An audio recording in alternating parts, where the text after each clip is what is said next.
పవన్ కళ్యాణ్ గారు.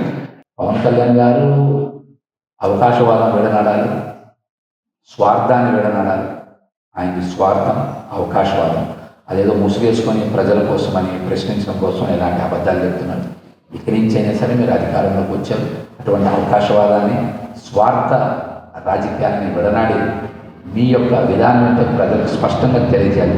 లెఫ్టిజం నుంచి సెంటర్ నుంచి రైటిజంకి వస్తే ఇలాగా మాటికి మారిపోతే మీ విధానం ఏంటో మీకే కరెక్ట్గా తెలియదు. కన్ఫ్యూజ్ కావద్దని కూడా పవన్ కళ్యాణ్ గారికి భవిష్యత్తులో పార్టీ పెడతా ఏదో వైసీపీ ఉంటాను. శుద్ధ భవిష్యత్తు ఎలా ఉంటుందండి. నేను పార్టీ 8 సంవత్సరాల పాటు ఒకే పార్టీకి పనిచేసి ఆ పార్టీ ఏం అధికారంలోకి లేదు. ఒక ఎమ్మెల్యే గెలిచిన పార్టీ 14లో మద్దతు ఇచ్చారు, 19లో ఓడిపోయారు. పార్టీ కష్టకాలంలో మేమందరం నిలబడ్డాం. రాజకీయాలు గారు విజయవాడ లాంటి ప్రాంతంలో పార్టీ నడపడం చాలా కష్టం. పార్టీ మాకేం వనరులు సమకూర్చలా, పార్టీ మాకేం కార్యాలయాలు ఇవ్వాలా, అన్నీ మా సొంత డబ్బులే పెట్టుకున్నాం కదా. అన్నీ మా సొంత డబ్బులు పెట్టి చిన్నగా ఎవరో కొంచెం కార్యక్రమాలు చేసినప్పుడు నిలబడతారు, చిన్నవి చేస్తారు. అదేం లక్షల్లో కోట్లు చేయలేదు. వాళ్ళ ఆర్థిక పరిస్థితులు ఏంటంటే చిన్నవి ఉంటాయి.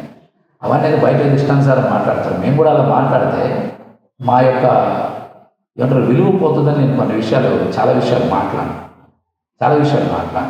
నేను మీకు ఎందుకు చెప్తున్నా అంటే నేను పార్టీ మారేటువంటి పరిస్థితులు కల్పించింది పవన్ కళ్యాణ్ గారు.